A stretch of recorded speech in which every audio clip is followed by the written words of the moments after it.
Kita lanjutkan pertanyaannya. Perusahaan memiliki 3 macam bentuk. Ada yang berbentuk perusahaan jasa, perusahaan dagang, dan perusahaan manufaktur. Bisakah ketiga perusahaan tersebut saling bekerja sama? Jika iya, contohkan salah satu case-nya. Jika tidak, mengapa demikian? Jadi di Indonesia itu ada beberapa perbedaan atau jenis usaha. Misalnya perusahaan jasa. Perusahaan jasa itu misal seperti taksi, ya kan? Mungkin provider Telkomsel, Indosat, dan sebagainya, karena dia bentuknya pelayanan. Atau mungkin kita punya usaha laundry, itu berarti usaha jasa. Perusahaan dagang itu yang terkait dengan adanya produk, berarti produksi. Atau mungkin punya toko, itu perusahaan dagang. Kalau perusahaan manufaktur itu adalah perusahaan yang dia usahanya, industrinya, produksinya mungkin dia hanya produksi barang mentah, atau mungkin dia produksinya barang mentah, barang setengah jadi sampai barang jadi. Misal adalah contohnya kalau perusahaan manufaktur itu adalah garment. Garment itu ada yang dia hanya sampai produksi benang saja. Ada perusahaan garment yang dia produksi sampai kain. Ada juga yang perusahaan garment itu dari produksi benang ke kain sampai dia jadi baju. Misal contoh lagi adalah Indomie. Perusahaan Indomie itu termasuk perusahaan manufaktur, yaitu dia tidak hanya produksi mie, tapi mungkin ada produksi dari mie itu kan ada tepung, dia produksi tepung sendiri, ada Bogasari. Sausnya dia punya saus Indofood, kecapnya juga punya lah. Itu berarti dia barang mentah sampai barang jadi. Jadi kalau perusahaan itu tidak bisa bukan tidak bisa kerjasama, tapi mereka punya skop masing-masing. Dia punya jenis bentuk usahanya masing-masing. Seperti itu.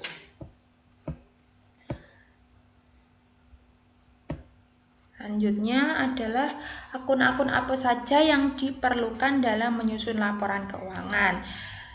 Laba rugi. Laporan laba rugi itu kan terkait dengan perusahaan atau usaha kita untung atau tidak. Kita punya usaha untung, itu didapat dari pendapatan, rumusnya adalah pendapatan dikurangin beban atau biaya. Beban atau biaya itu sama. Beban atau biaya itu sesuatu yang harus kita lakukan, kewajiban kita harus dibayarkan. Lah, pengen dapat untung, misal kita jualan nasi kucing.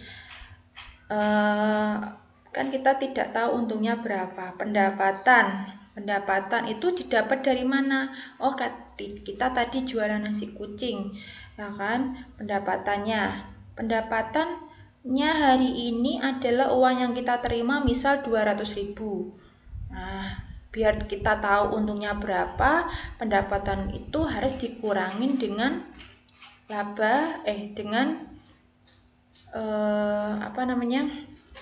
pengeluaran, yaitu beban. Oh, kita harus beli pembungkusnya. Oh, kita harus beli minyak karena kita ada penggorengan. Oh, kita beli es batu. Oh, kita beli beras. Nah, itu termasuk pengeluaran. Baru nanti tahu, oh ternyata masih ada sisa. Setelah kita bayar semua tadi pengeluarannya, kita dapat sisa 100.000, berarti itulah namanya keuntungan kita. Jadi rumusnya untuk pembuatan laporan laba rugi adalah pendapatan dikurangin beban atau biaya, yang dimana beban atau biaya itu sama. Selanjutnya adalah mengapa laporan laba rugi komprehensif memiliki keterbatasan hasil dari laporan penghasilan dan beban tidak bisa diukur dengan andal. Kenapa? Beban itu laporan penghasilan itu berarti dari pendapatan. Pendapatannya harus sesuai, ditambah dan maksudnya harus dengan beban tidak bisa diukur. Nah, beban bisa diukur berarti dikira-kira, misal beban listrik itu kan tidak bisa diukur, tapi kita karena beban listrik itu mungkin hari ini kita pakainya buat roti hanya 1 kWh. Oh, kita kira-kira saja prediksinya hari ini kita mengeluarkan listrik itu berapa. Makanya kenapa beban tidak bisa diukur dengan andal. Misal ada contohnya beban listrik, beban telepon.